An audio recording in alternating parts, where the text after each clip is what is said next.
이란이 저런 압박에 넘어가겠습니까?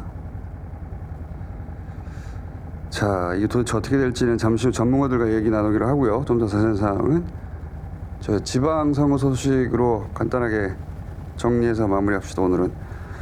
자, 민주당 전북도지사 후보가 확정됐네요. 그렇습니다. 지난 금요일 이원택 후보로 확정됐습니다. 잠시 후 전화 연결할 텐데 이 전북은 현직 지사가 경선 과정에서 제명되는 일이 있었는데 제주도에서는 현직 지사가 경선 탈락했죠. 그렇습니다. 네. 현직 지사가 탈락하고 위성곤, 문대림 후보 간의 결선이 4월 16일부터 18일까지 진행됩니다. 자, 그래서 거의 광역단체장 후보들이 확정되어 가는데 확정되지 않은 지역이 어디죠? 제주와 대전, 세종과 충남입니다. 자, 충남은 저희가 오늘 사부 후보에서 박수현, 양승조 결선 후보들 여기가 초박빙이거든. 초박빙. 네. 직접 만나기로 하고요. 그리고 경선이 끝나면은 원래 당내 경선이 더 치열해요. 단일팀이 되는 게 중요한데 부산 경선에서 이재수 후보에게 져서 탈락한 이재성 전 위원장이 네. 우리는 단일팀을 이렇게 소위 단일팀 요구 네. 끝나면 상대 후보 사람들이 이제 이긴 후보 쪽으로 합류하는 단일팀 이슈가 생기거든요. 그 단일팀을 만들겠다면서 올린 영상이 화제거든요. 이거 보면서 오늘 마무리해야 되겠습니다. 자, 이재성 후보 올린 영상이에요. 죄송합니다, 형님. 힘이 좀 부족했습니다. 꼭 이기고 싶었습니다, 형님. 깨한다. 다들 욕봤다. 그럼 앞으로 저희는 어떻게 할까요? 재수 도와라. 재수 형님, 지금 바로 복귀해.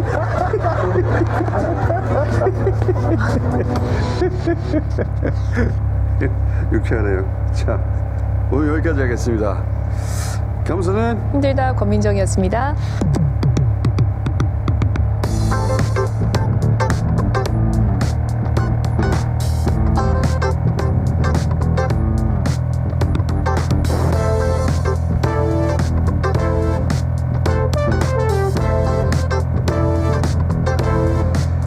자, 지난 12일 민주당 전북특별자치도지사 본경선에서 예비후보로 확정된 이원택 의원 연결해보겠습니다. 안녕하십니까, 후보님? 예, 안녕하십니까. 이원택입니다. 자, 선출된 소감부터 여쭤보겠습니다. 예. 가슴이 벅차고요. 우리 도민과 당원 여러분께 정말 감사드립니다. 전북의 새로운 변화를 위해서 열심히 뛰겠다는 소감부터 말씀드립니다. 자, 이번 경선이 험난했습니다. 현직 지사가 중간에 제명되기도 하고 상대 후보가 감찰 요구하기도 하고 이런 갈등이 이제 원팀으로 봉합돼야 되는데 그 계획은 어떻습니까? 예, 이제 도민 주권 참여 선대위를 구성할 예정입니다. 그래서 우리 도민들과 함께 선거를 기획하고 또 실행하고 그 성과를 공유하는 건데요. 그 과정에서 정헌율, 김관영, 안우영 의원님의 정책과 또 참여를 이끌어내서 단일팀을 구성하도록 노력하겠습니다. 결국 안우영 의원님은 결단을 최종적으로 해서 단일팀에 합류할 걸로 저는 믿고 있습니다. 근데 제가 그런 질문을 드린 이유 중에 하나이기도 한데 김관영 현 지사는 당의 제명 조치에 동의할 수 없다면서 무소속 출마 가능성도 거론되거든요. 예. 실제 그런 가능성도 있습니까? 뭐 일부 그런 얘기가 들리긴 하지만 저는 그런 선택을 하지는 않을 걸로 보고 있습니다. 예, 한번 지켜보겠습니다. 저도. 예. 그리고 또 조국혁신당 후보 변수도 남아 있거든요, 그죠? 예. 지금 예비 후보로 확정은 되셨는데 이게 정리정돈되려면 시간 좀 걸릴 것 같습니다. 예, 아무래도 사실 조금 우리 당내 단일팀 구성하는 문제도 약간 시간은 걸릴 걸로 보여지고요.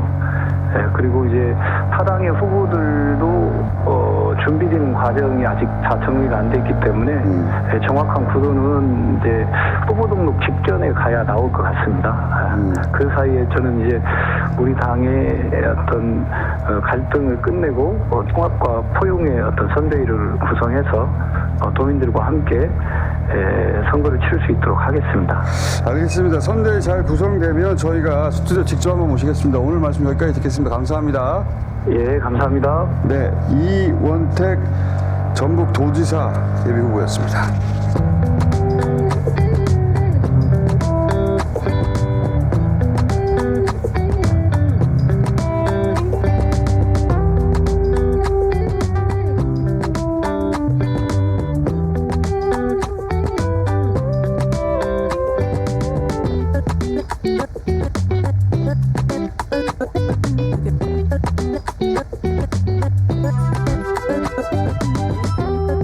자, NS 시간입니다. 김주영 의원님 안녕하십니까? 네, 안녕하십니까. 김용우 교수님 안녕하십니까? 안녕하세요. 이희수 교수님 안녕하십니까? 재성을 교수님은 러시아 발언 분량이 적다고 최근에 굉장히 많았었는데 다른 일정이 잡혀서 보도주셨습니다. 러시아 분량을 좀 넣어주려고 했는데 자, 이게 협상이 한 번에 되지는 않을 거라고 생각하긴 했는데 근데 이제 결렬을 했어요. 그 미국에서는 핵물질 얘기를 하고 그리고 호르무즈에 대해서는 트럼프가 자기들이 봉쇄한다고 하는데 이 트럼프의 봉쇄는 무슨 의미일까요? 뭐 두 나라 모두가 그 미국 스스로가 협상 의지가 전혀 없었던 것 같습니다. 우선 벤스가 협상 정권을 갖고 있지 않았고요. 협상 중에도 경기장에 가 있는 트럼프하고 10분 통화했다고 그러니까. 아, UFC에 가 있는. 예, 그냥 뭐 잠깐만, UFC 영상 있으면 틀어주세요. 트럼프가 협상하고 있는데 UFC 관람 갔어요. 그리고 5시간 동안 골프 쳤습니다. 그리고 나서 영상 틀어주세요. 자, 그래서 협상 와중인 시간인데 저때 그래서 협상 의지보다는 일관되게 유지해왔던 거의 항복문서에 가까운 그걸 뭐 최종안이다라고 얘기하면서 강요했기 때문에 실질적으로 협상원을 보기는 어려웠고요. 네. 거기에 비해서 이란도 이제 갈리바프가 최고위급 정권을 가지고 왔습니다. 그래서 이란이 훨씬 진지했던 것 같고 이란이 요구했던 거하고 미국이 요구했던 건 두 가지입니다. 미국은 명분사기니까 핵 프로그램을 포기하라. 네. 어떤 IAEA가 인정한 핵 조건도 인정하지 않겠다. 제로를 요구했고 그 다음에 이제 호르무즈 봉쇄 두 가지를 들고 나왔는데 이란은 그 모든 게 다 좋다. 제일 중요한 건 신뢰다. 우리가 신뢰부터 쌓아놓고 얘기를 해야 될 거 아니냐. 그래서 다시 침략 방지를 약속해달라. 그래야 다음 협상에 나올 텐데 여기서 막혀버렸습니다. 각자 네가 먼저 하라는 거 네. 같네요. 그러니까 이제 신뢰 구축이 안 되니까 그다음 뭐 호르무즈 문제 해협 봉쇄 해제나 핵 문제 같은 게 진전도 하지 못하고 받을래 안 받을래 안 받을 거야. 그러면 그렇게 니네가 먼저 이 불가침 혹은 뭐 평화 혹은 다시는 공격하지 않는다는 약속을 먼저 해. 그러면 우리가 그다음 할게. 저쪽에서는 핵을 먼저 포기한다고 해. 그러면 할게. 이런 대치였군요. 저는 기싸움인데 그거는. 그러니까 벤스가 장동혁처럼 안광은 쏘지만 굉장히 비겁한 사람이거든요. 전쟁을 반대했지만 자세하게 뉴욕타임스를 보면 나는 반대하지만 그래도 대통령이 그렇게 하면 전적으로 지지한다고 또 뒤에 붙여요. 이 사람이 원래 소설가로 서민 코스프레 하다가 지금은 완전히 극우의 아이콘이 된 거잖아요. 다음 끌럽혀서 실패한 소설가 아닙니까? 그런데 네. 지금 말씀하신 것처럼 전혀 미국은 조금이라도 양보할 생각이 처음부터 전혀 없었고 지금 이란에서 얘기하는 거는 그냥 총을 머리에 대고 지금 협상을 하자는 자세라는 거잖아요. 맞는 말이죠. 구체적으로 얘기하면 미국은 핵이고 이란이 가지고 있는 마지막이 호르무즈라면 신뢰를 회복할 수 있는 건 동결 자금이에요.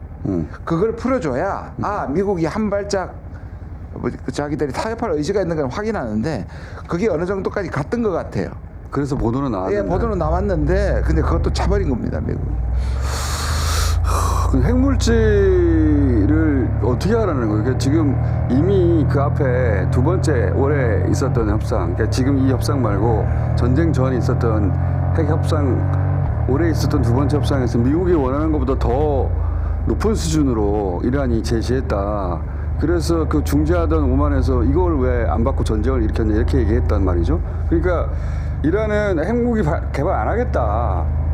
근데 거기서 그걸 넘어서 미국에서는 우라늄 자체를 다 내놓으라는 겁니까?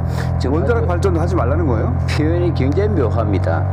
핵 프로그램의 완전 포기를 요청했거든요. 협상안에 보면. 근데 이란은 그 핵 농축된 60%는 우리가 반출할 의향이 있다. 이 사찰 박건 구개로 네. 반출하던 그 고농축은. 희석했건 사찰 내에서 이것이 핵무기로 가지 않겠다는 걸 명시적으로 보여주겠다는 약속을 했고 했는데. 그러나 그다음에 이제 제시피어 오바마가 했던 3.67 프로그램 농축에 대해서는 그것도 낮출 수 있다. 더 낮출 수 그러나 있다. 핵 주권은 IAEA가 사찰한 어떤 보편적 주권이기 때문에 그러니까요. 이걸 완전 파기하는 원자력 걸 못한다. 발전은 해야 될 거 아니에요? 예, 그 이제 그 액수나 그 퍼센테이지에 대해서는 협상을 의지가 이란은 갖고 갔었는데 이제 IAEA 협상이 고착화되니까 바로 마지막 올터너티브를 계속 강조했던 것 같고 핵 프로그램의 완전 포기 이거는 어떤 국가도 받아들이기 어렵고 여기 원자력 발전도 하지 말라 그러는데 그리고 그걸 하나 여기 한 개 빠진 게 뭐냐면요. 네. 미국에서 또 비판이 나오는 게 이 핵 문제는 시간을 줘야 된다는 거예요. 근데 그 이 자리에서 그거를 다 하라는 거예요.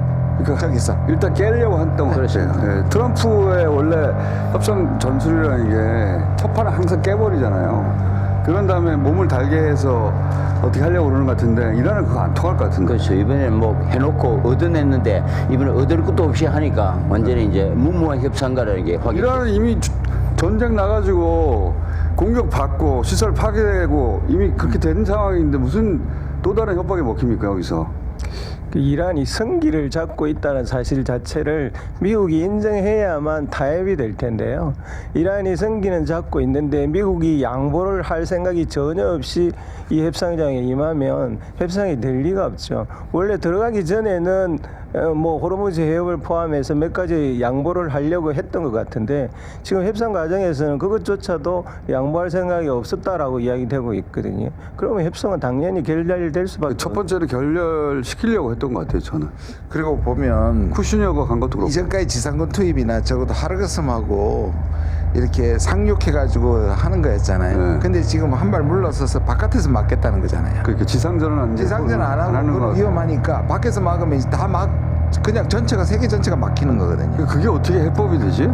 저는 이 사고방식 이해를 못하겠는데 호르무즈를 막으니까 자기들이 그러면 아예 하나의 배도 안 들어가도 막겠다는 거잖아요. 그러니까 세상 고통을 받든 안 받든 상관이지 않겠다. 미국은 별 지장이 없으니까 그 완전히 막으면 이제 중국이라는 이란 석유도 막히잖아요. 그래서 말을 들어도 안 들어도 안 되니까 그것까지 해서 이란을 더 마지막 압박을 하겠다는 거니까 그 전 세계를 볼모로 이란 압박 수단으로 사용하겠다는 거와 다름 아닌 거죠. 그게 어떻게 해법이 될까? 무슨 사고 방식이지? 이란이 그 통행료를 받을 수 있는 배 자체가 안 들어가도록 하겠다? 그럼 이란이 아이고 포기하나? 이제 이란으로 들어가는 필수품 이런 것도 다 막겠다는 거예요. 예, 모든 걸 다 막히고 생활 필수품. 그렇죠. 우리만 지나가는 것이 아니니까. 해상 봉쇄까지 완전히 해가지고 결국 이걸 막으면 그럼 하루 이틀에 이게 해결이 됩니까 그러면? 그러니까 우리가 되는 거예요. 그런 식으로. 그럼 육지로는 못 들어가나요? 파키스탄 전 세계가 경제가 망가진 거예요. 육지로도 들어갈 텐데 그러면은 아 진짜 트럼프 결국 이걸 막으면 미국 때문에 우방국도 피해를 입는 거 아니에요. 왜 이런 선택을 할까를 보면 결국 미국이 이스라엘을 포기하고 있지 않는 겁니다.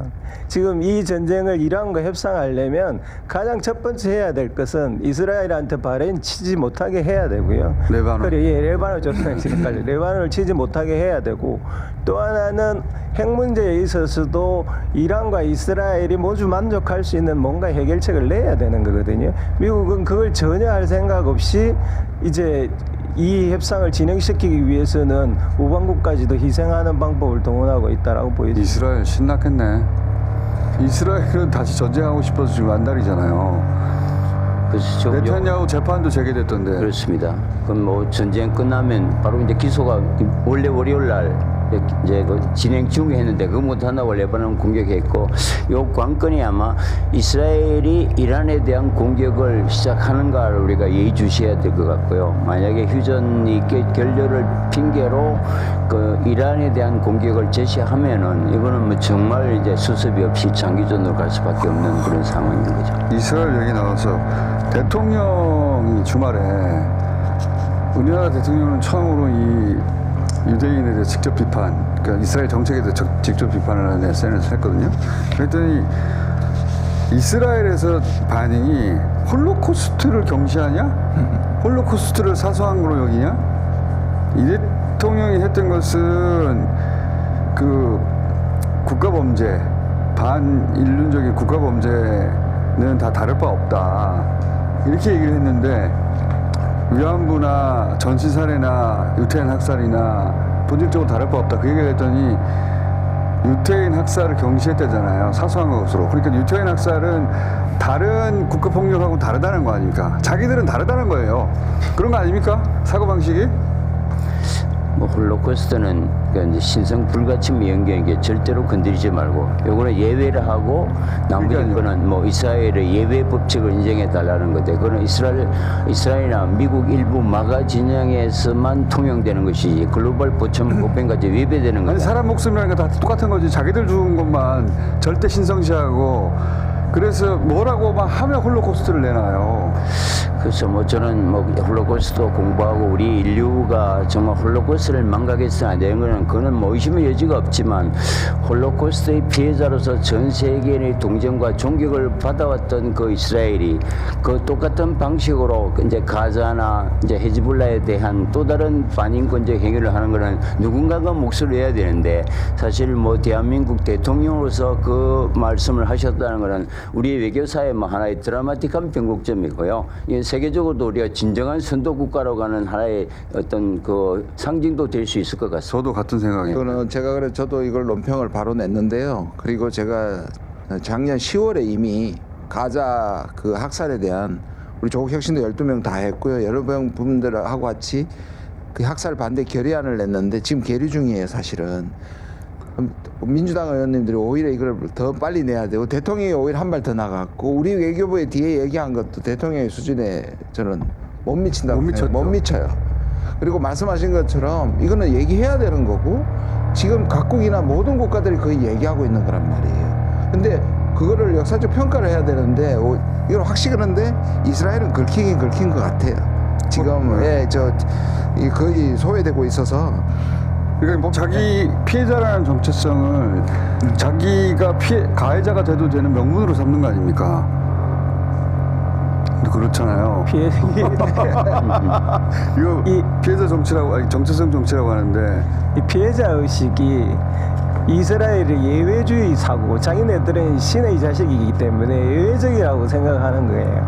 거기까지 피해자 의식이 홀로코스트에 대한 피해자 의식을 가지는 건 정당하고 당연한데 그게 자기네들은 신의 나라라는 이거 예외주의와 합쳐갖고 이게 굉장히 폭력적인 공격주의로 나타나는 거예요. 그들의 죽음은 당연히 안 되는 것이고 그들에게 의해서 자양되는 죽음은 우리는 예외적이기 때문에 괜찮다고 생각하는 거예요. 지금 그런 생각 속에서 마음대로 저지르는 겁니다. 이스라엘 대사관에서 우리 대통령한테 나온 그 성명서 반박문을 봐도 오만하기 짝이 없어요. 그러니까요. 우리는 다르다는 거예요. 네. 그러니까 아니 우리를 어떻게 다른 죽음과 비교해 이런 거 아니에요 지금. 난 진짜 지금 이제 뭐 납득이 안 되네 이 사람들. 이제 뭐 국민의힘 일부에서 왜 쓸데없이 중동 전쟁에 개입해서 분란을 일으키는가? 근데 지난 1차, 2차 중동 전쟁, 걸프 전쟁하고 이번 전쟁의 성격이 완전히 다른 것은 과거에는 의시 일종의 기독교와 유대교 전쟁, 어떤 서구와 이슬람권의 분쟁의 성격이 있었지만 이번 전쟁은 분명하게 미국과 이스라엘 대 글로벌 전체 대결입니다. 이게 이번 전쟁의 성격이기 때문에 그렇게 만들어버렸어요. 이걸 종전의 전쟁처럼 뭐 개입하느냐 안 하느냐 그런 거는 정말 그 전쟁의 본질을 파악하지 못하는 잘못된 판단이에요. 이스라엘이 모두에게 지금 부채의식, 죄의식을 요구하는데 우리는 그때 우리도 식민 제국주의에 당하고 있었다고. 우리도 피해자야 이 사람들아. 그러니까 상대를 잘못 골랐어요. 맞습니다. 이스라엘이. 우리도 피해자인데 우리한테 너희들 왜 그 부채의식이나 죄의식 없어 우리한테 이렇게 요구하는 거거든요. 정신이 있나 이 사람들이. 그 개인이 개인답게 행동할 때 품격이 있다라고 표현을 하는데 국가가 국가답게 할 때 국격이 있다라고 표현을 하거든요. 저는 개인적으로 사실 세계의 인권 문제에 있어서 우리나라의 국격에 대해서 상당히 부끄러웠던 적이 많이 있습니다. 사실 얼마 전에 팔레스타인 문제, 가자 문제의 학살에 대해서도 우리는 그냥 미국 편에 계속 서왔었거든요. 네. 그 죽음에 대해서 우리는 눈 감고 있었어요. 근데 이번에 우리 역사상 아마 저는 처음이라고 생각하는데 처음으로 미국과 다르게 우리나라 국격에 알맞는 말을 했어요. 부끄러운 일이거든요. 그렇게 철저하게 학살이 진행되고 있는데 우리 같은 규모의 나라가 가만히 있는다는 게 말이 됩니까? 지금 다른 세계의 수많은 국가들이 여기 동참하고 있거든요. 우리보다 훨씬 의도도 강합니다. 브라질은 대사까지 쫓아내 버렸잖아요. 이런 상황에서 이런 말을 하고 있는 데에 대해서 반발을 하는 사람들은 무슨 생각을 하는 사람들인지 모르겠어요. 보면 국힘에 얘기하고 이스라엘하고 얘기하고 굉장히